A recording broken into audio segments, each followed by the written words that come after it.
Nesse capítulo de Jinx, a gente pode destacar 3 coisas. Primeiro, que o Dan, acima de tudo, ele precisa de amor próprio, que a mudança de temperamento do Joe não vai se dar tão rápido quanto a gente estava imaginando. E que o fandom de Jinx, a partir de hoje, tem que ser chamados de guerreiros, porque somos guerreiros e aguentar esta obra! Vamos lá comentar o capítulo 79 de Jinx. Primeiramente, começamos esse capítulo com o Joe aqui nessa situação, né, completamente nervoso por ter pensado que o Dan tinha ido embora, mas na verdade ele só tinha se levantado primeiro para preparar o café da manhã.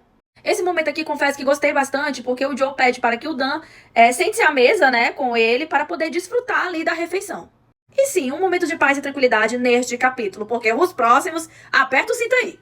Dia de treinamento na academia, tudo indo bem, até que Joe nota que tem um cara ali que tá falando com o Dan e tá pedindo ajuda a ele por conta de uma dor que ele tá sentindo no músculo. E isso deixa o nosso imperador fervendo de ciúmes. De uma maneira ali bem imponente, né? Ele chega nesse momento aí e vai conversar com o Dan. E é a partir daqui que o negócio desanda de vez.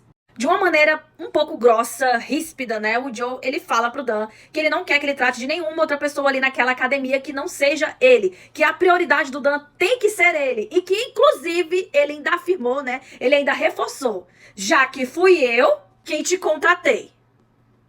Obviamente que o Dan, ele fica muito nervoso com a forma que o Joe falou com ele, porque deu ali muitos gatilhos nele. E fez com que até mesmo ele se culpasse, né? De uma coisa que ele nem sabe o que fez, mas que deixou o Jae-kyung nervoso. Então ele se culpou acima de qualquer outra coisa. Obviamente também que à noite o Joe, ele percebeu, né, que ele passou do ponto novamente, uma forma como ele fala com o Dan, e que de fato ele precisa melhorar esse temperamento. Depois de um sonho, o Joe acorda e percebe que o Dan não está na cama. Ele sai desesperado atrás do Dan e vê que ele está novamente sonâmbulo.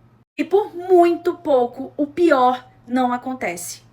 Joe consegue salvar o Dan e é nesse exato momento que ele tem um estalo na sua mente. De que o Dan não está definitivamente melhorando, ele está sufocando esses sentimentos, sabe? E que a partir daí as coisas precisam andar de uma forma diferente, precisam mudar de um jeito ou de outro. Jae-kyung percebeu que a forma como eles estão levando as coisas é o mesmo que dizer que estão levando isso empurrando com a barriga. Ou seja, não evoluindo nada, nunca saindo da estaca zero. Eu percebo que eles pensam muito no que eles realmente gostariam de falar ali um para o outro, né? Mas que sufocam isso, guardam. E não deve ser assim, eles têm que colocar isso para fora, eles precisam falar. Para que assim as coisas possam andar de uma forma diferente.